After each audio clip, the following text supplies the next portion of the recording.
Devaya. Om Namo Bhagavate Vasudevaya. Bhagavad Gita as it is, chapter 6. We'll do 41 and 42 today. 41. Prapya punyakritam lokan ushitva shashvati samaha shuchinam srimatam gehe yoga bhrashto bhijayate. And 42. Athava yoginameva kule bhavati dhimatam etadhi dullabhataram loke janma yadidrisham. So Krishna now describes the destination of unsuccessful transcendentalist, one who falls down unsuccessfully without having completed their mission of Krishna consciousness. What happens to them? So there are two categories of such people, Prabhupada explains. One who falls down after a short practice, and one who falls down after a prolonged practice. So 41st verse talks about those, the destination of those who fall down after a short practice. And the 42nd verse talks about the destination of those who fall down after a long practice.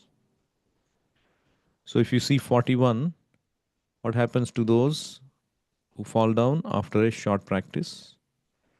They attain this prapya punyakrutam lokan. Prapya means attain. At the point of death, where do they go? Punyakrutam lokan. The lokan, the planets where the pious people dwell, or those who perform pious activities, who go to the higher planets, that's where they go. And they stay there, Ushitva, Shashvati Samaha, for a very long time. And after that, they come back to this earth and take birth in one of these two families. Suchinam, Srimatam Gehe. In the Gehe, in the house of Suchinam. Suchi means a Brahmana. Srimatam means a aristocratic family, a pious aristocratic family. So Suchinam Srimatam Gehe Yoga Bhrashtaha Abhijayate. A Yoga Bhrashta. Bhrashta means that which has been disrupted or fallen down from the path of yoga. That person takes birth in these two families. Or if he falls down after a long practice, athava yoginam eva kule bhavati dhimatam. If he falls down after a long practice, yoginam eva kule. Kule means in the family of great transcendentalists. Yoginam bhavati, they take birth. And etadhi durlabhataram, this is a very, very rare situation, very rare birth. That means very, very fortunate or special people take birth in those families.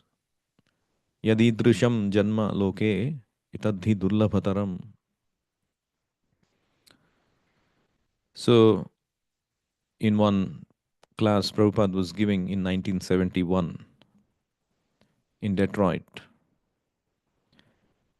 he, as is the custom during the morning class time, and he would do the kirtan a little bit and then give the class.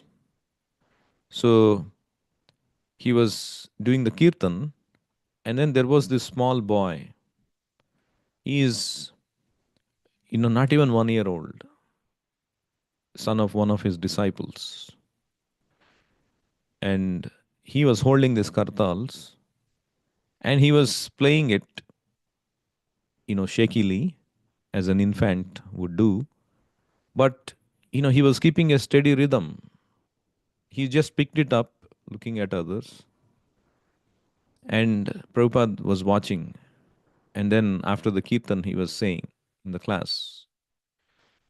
And he was impromptu launching into the how this boy must have been a devotee in the previous life. And then he quoted this verse, Suchinam Srimatam Gehe Yoga Brashto Bhijayate. He described how sometimes a practitioner of Bhakti Yoga will again succumb to Maya and fall down due to Maya's strong influence. But whatever advancement is made by such a person is never lost. In their next life, they will begin where they left off and continue making progress from that point. So there is no loss in Krishna consciousness. Unlike the regular karmis, they have to leave behind everything that they attain in this life at the point of death. They will have to lose all. Whatever you gain, if you become a rich man or attain a lot of wealth, good factory, as soon as the body is ended, everything is ended. Those things will not go with you. None of that will go. You have to start from the scratch again. Of course, your pious deeds will come with you. Your sinful deeds will come with you. If you have acted piously, by dint of the pious credits, you may become rich. You may be born in a rich family again. But if you are rich in this life and performed all sinful activities, then you will have to be born as a poor person.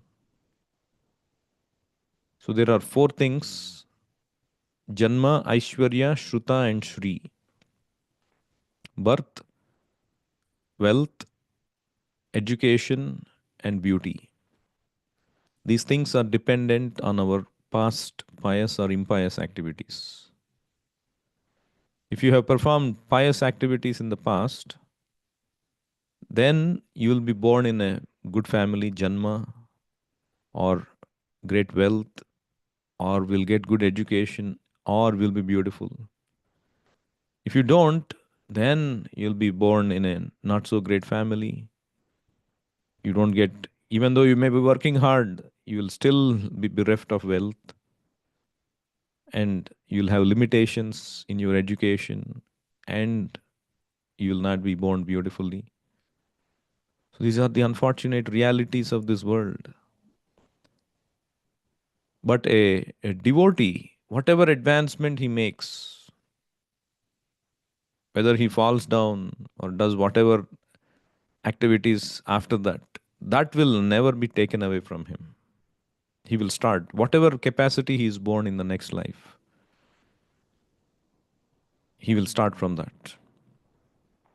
So the point here is, if you aim for Krishna consciousness, it doesn't matter if you fall down or not, you will have a very good next life. Like you will go to the higher planets. Like Prabhupada is nicely saying, why Krishna does that? Why Krishna sends them to higher planets, even though he falls down after a short practice? Because Prabhupada says in the purport, the real purpose of yoga practice is to achieve the highest perfection of Krishna consciousness. But those who do not persevere to such an extent and fail due to material allurements are allowed by the grace of the Lord to make full utilization of their material propensities. See, the Lord understands. See, you have given me some service, but you fell down because you wanted to enjoy material life. Because you gave me service, I will give you the best material life. You go enjoy. By the grace of the Lord, He is allowed to make full utilization of their material propensities. And after that, they are given opportunities to live prosperous lives in righteous or aristocratic families. Basically, either a good Brahmana family or an aristocratic family. And those who are born in such families may take advantage of the facilities and try to elevate themselves to full Krishna consciousness. So they get the best of the both worlds if you aim for Krishna consciousness. One time I was visiting India. I landed in, Hyderabad, and I found a different Hyderabad, a different city while I was going in the taxi. Everywhere nice paintings, and the roads are cleaned up, and it's looking like some completely transformed. And then I realized that this the daughter of this president of the USA, she was visiting Hyderabad for some official visit, and they wanted to present the best for her so that they can attract some business relations and those kind of things, funds. So all the roads were clean and all of that. So the point is, if you work towards the highest goal of pleasing the president or getting the favor from the president, you have already improved the conditions of your life in the process of achieving that highest goal. So if you work for Krishna consciousness and still not meet success in the end, you have earned yourself a good material birth in the next life. Of course, one should not take to Krishna consciousness with that purpose. But if because of previous habits, previous allurements, material allurements, one falls down, there is no loss. Like, for example, the other example, the moon expedition, the NASA. They want to go to the moon or they want to send something to the space. They take up huge, ambitious project like that. And for that they have to invent a lot of technology. They have to use a lot of scientific advancement and work on so many technologies. And whether they succeed or not, because of aiming high, the inventions that they make, the discoveries that they make in course of that, they use it for many other purposes to improve the society and to improve the conditions of life. So here another example how when you aim high, naturally you equip yourself to improve the other aspects of your material life. So for a life of Krishna consciousness is the best, either materially or spiritually. So a devotee suffers no loss at all. There was one conversation in 1975 with Srila Prabhupada. One devotee asked, Harikesha asked, Prabhupada, I am curious about the destination of a neophyte devotee. So he basically wanted, let me read it. If a neophyte devotee is with determination endeavoring for purification, but he were to meet with death as he is still influenced by the lower modes, although he is seriously trying, then does he take another birth or does he go to Krishna? So his intent of asking the question is that, say, if somebody takes to devotional service nicely, is determined endeavor he is doing, but somehow or other he were to meet death and he is still influenced by lower modes. He could not become perfect even though he was sincerely trying. So doesn't Krishna give concession and take him back to Godhead? That was his question. But Prabhupada stuck with the Shastra. He said, no, he has to take birth again. Why? Because if he is not completely purified, he has to take another birth. Nobody is allowed to enter into the spiritual world unless he is 100% pure. But Prabhupada said, but Krishna gives them chance. Suchinam Srimatam Gehe, to take birth in a very pure Brahmana family or rich family. So even if you are failure, in the next birth, you can progress from there. This is given only for the devotees, not for others. It is only for the failed yogis. So there is no loss. Tyaktva swadharmam charanambujam harer bhajan apakvotha pate tato yadi yatra kvava bhadramabhudamushyakim ko varta apto abhajatam swadharmatah. So even by sentiment one comes to Krishna consciousness and discharges the regulative duties, chants Hare Krishna. His next life is guaranteed as a human being. So that is the prerogative only for devotees. And then this devotee asked, he brought up the example of Ajamila. So they said, oh, these Vishnudutas came to rescue Ajamila from being taken by the Yamadutas at the time of death. And because he chanted Narayana, the Vishnudutas came and they let him stay in that body. And then he went to Rishikesh and performed devotional service and then became perfect. This is what they asked, the question asked. And then Prabhupada corrected them. He said, no, Ajamila was already perfect at the time of death when the Vishnudutas came.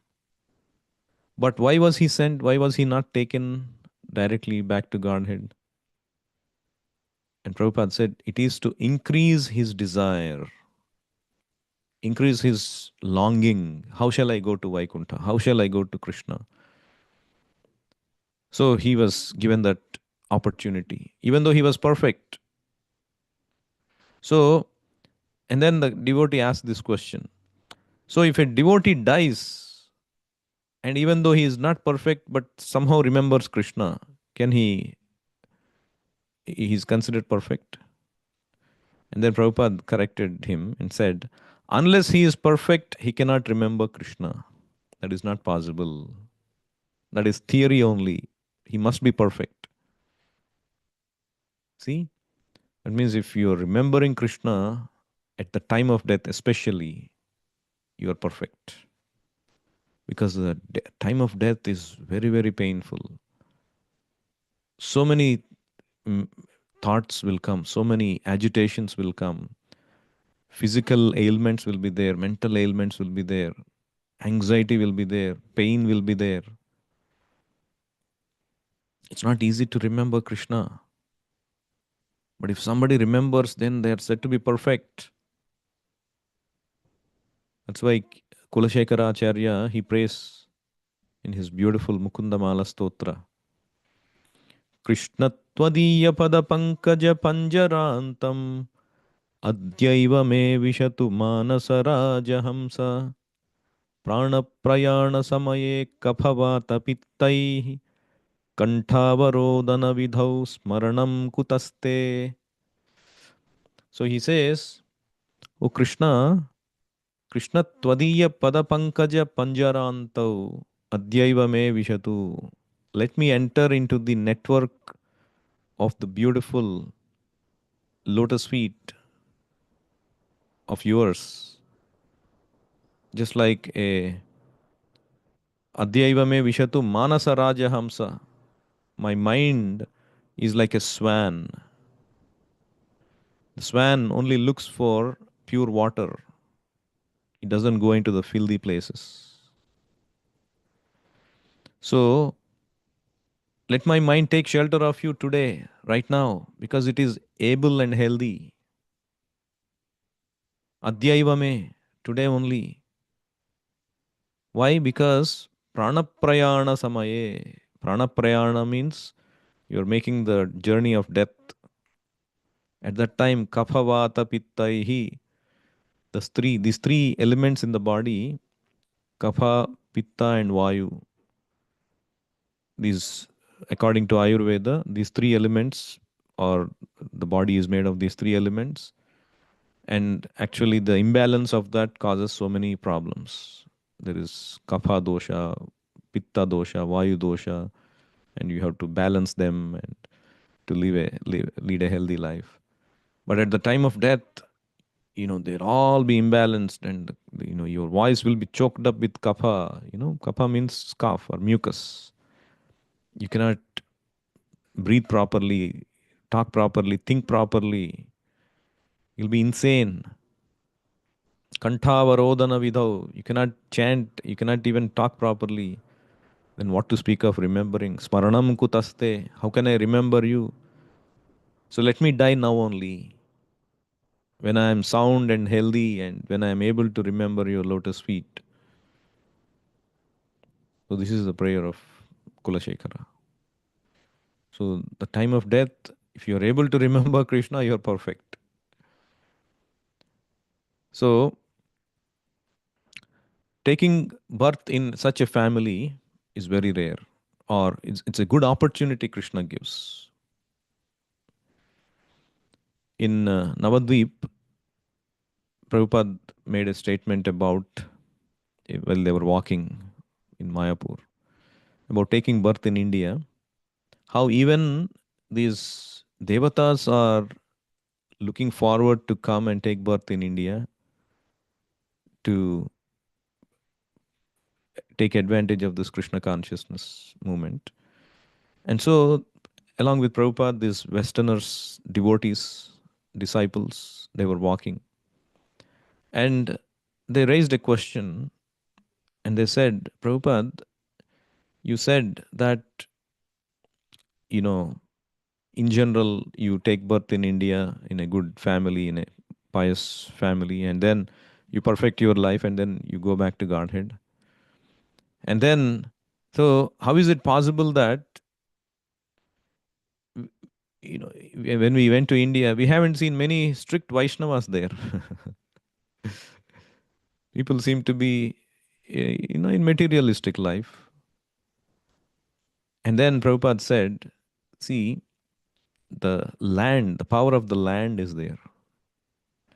The power of the land of India, it's not meant for materialistic life. It's meant for spiritual life. Still, there are many Vaishnavas. And Prabhupada actually said the masses of people in India are all Vaishnavas.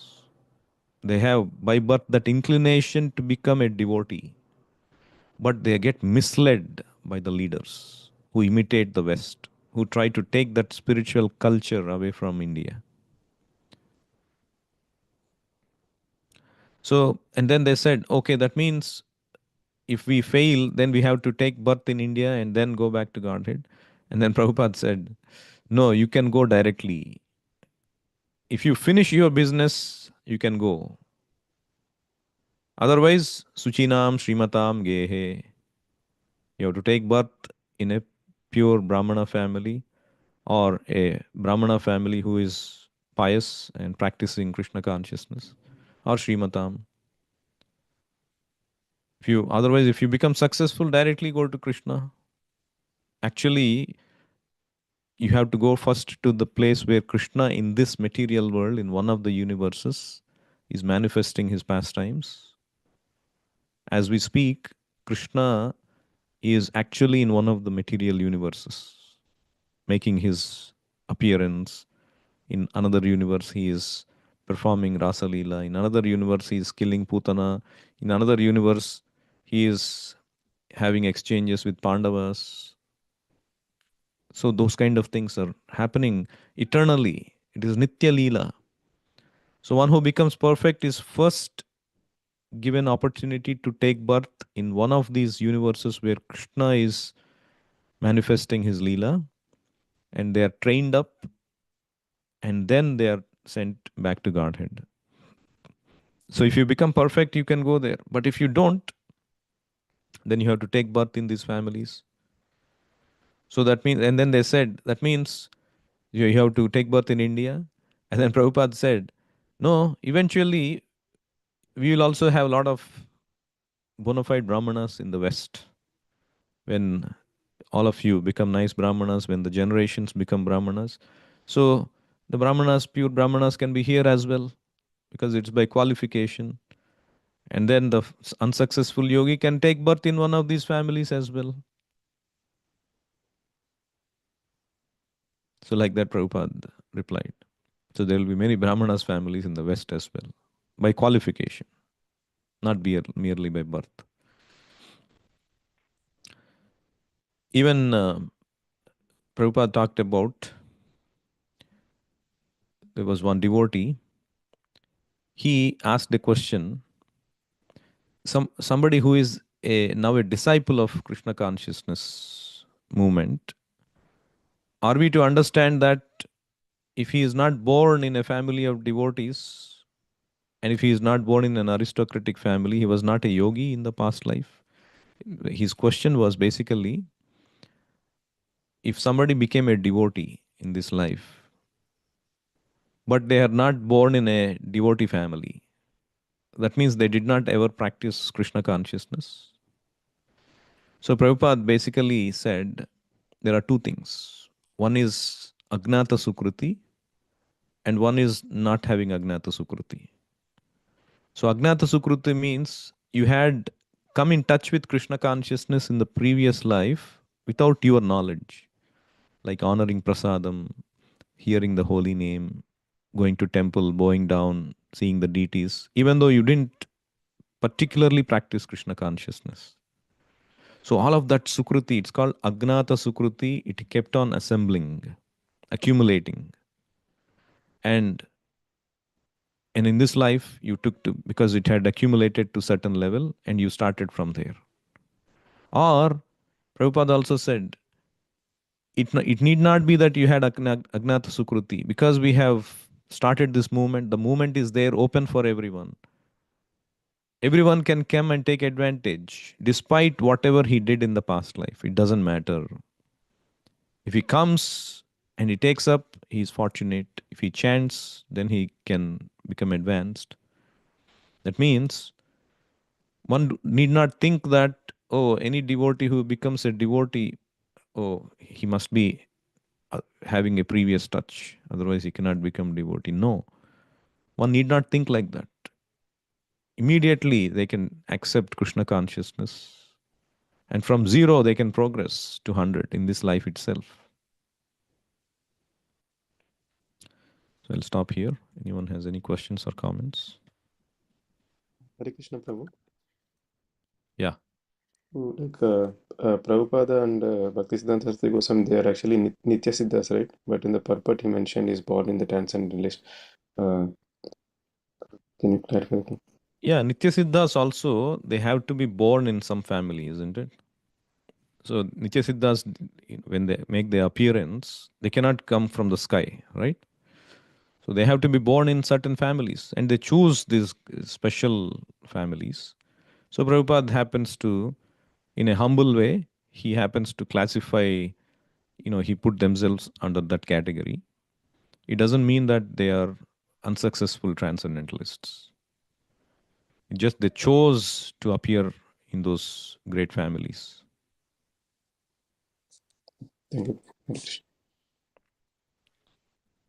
Hare Krishna. Hare Krishna Prabhuji, Sadar Pranam. All glories to Srila Prabhupada. Hare Krishna. Thank you, Prabhuji, for explaining towards the end that I had that question, same question, and you explained it. But I had another question on Kulashekara Alvar. Whoever is remembering the name of Lord at the end of the life is very fortunate. So even for those, do they need to have this Agnata Sukriti that you're talking about? Or even if even if he becomes a devotee in this lifetime and he did it with his sadhana, can he also can remember? Or is it all karma based remembrance of the Lord? No, not at all. Bhakti is beyond karma. One need not have to have Agnata Sukruti or any pious credits in the previous life to become perfect in Krishna consciousness. Anybody can become, because it is transcendental, not in these material modes. As long as you stick to Krishna's instructions and the spiritual master's instructions, Mam chayo avyabhicharena bhakti yogena sevate sa gunan samatitya brahma bhuyaya kalpate. He transcends the material modes. So yeah, it is not limited by our previous karma or some destined because of our previous karma. Krishna consciousness is transcendental. So it's up to our own free will and our sincerity in practicing, which determines our progress in Krishna consciousness. So yeah, anybody can remember Krishna even if they start up from ground zero in this life. And one other question, Prabhuji. So for a devotee to progress, they take steps in bhakti in different stages. For sadhakas, first they take the initiation and then they tend to develop this brahmanical qualities. So um, like a sadhaka, is it okay to progress in the, whatever is set um, in this Krishna consciousness? Or I heard that second initiation, everybody has to get the second initiation or something like that. Or is it taking Harinam itself is sufficient for this life? Or why is that set for some people as different goal? No, Harinam itself is sufficient. And the second initiation is to identify you formally as a Brahmana and giving you Brahminical duties like deity worship and so on and so forth. It's got nothing to do with whether you will go back to Godhead or not. It is a another way of recognizing you as a Brahmana and engaging you in Brahminical services. It doesn't mean that one who does not take Brahman Diksha, second initiation, does not go back to Godhead. Okay. He will happily go back to Godhead provided he continues to chant Hare Krishna and follow the regulative principles given by the spiritual master. Hmm. Thank you, Prabhuji. Hare Krishna. Hare Krishna. Bhagavad Gita as it is ki jai, Srila Prabhupada ki jai, Nitai Gaur Premanande, Hari Hari Bol, Hare Krishna.